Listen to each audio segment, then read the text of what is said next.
في الجولة الثالثة من رياضة كرة القدم في أولمبياد باريس ضمن المجموعة الثانية. اللقاء العربي الذي يجمع ما بين المغربية التي تصل في الجهة اليسرى واليسرى يبدأ أساسيا محاولة موجودة ومصطفى السعدون سعد ناطق حسين في الثلاث جولات الماضية يلعب بمنير محمدي خنوس المبدع عبد الصمد السلسولي الياس خماش والتأهل في الجولة الماضية. هذا الأداء يا راضي يا شنيشل التي تحولت في الجهة اليسرى عرضية خطيرة مرت تحيتي موضوع راح اقول لك اياه وعليك 8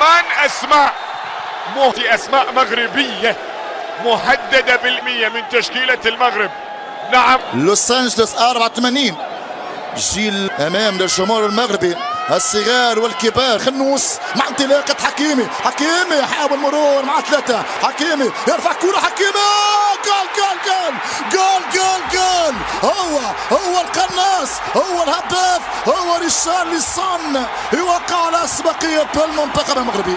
كرة بالمقاس من حكيمي وامير كان حاضر وشاس. المنتخب المغربي يتقدم على صعيد النتيجة. سجل حسين سعيد وفلاح الحسن.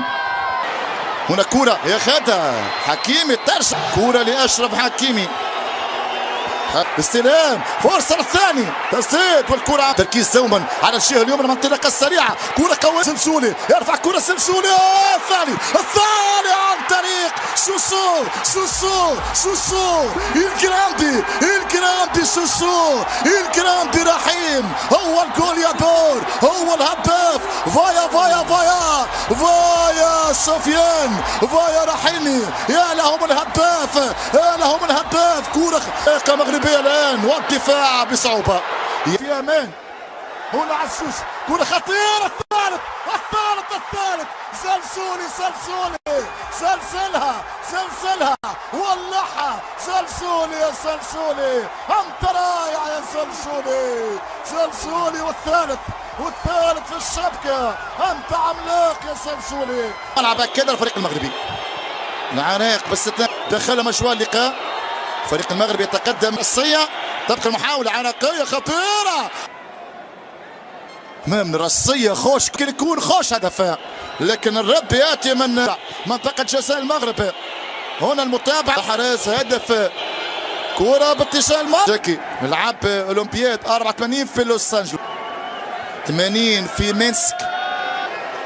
عندهم العديد من الاسماء المتألقة. يا حكيمي الياس والحارس حسين حسن لقطة فنية من الياس خماش.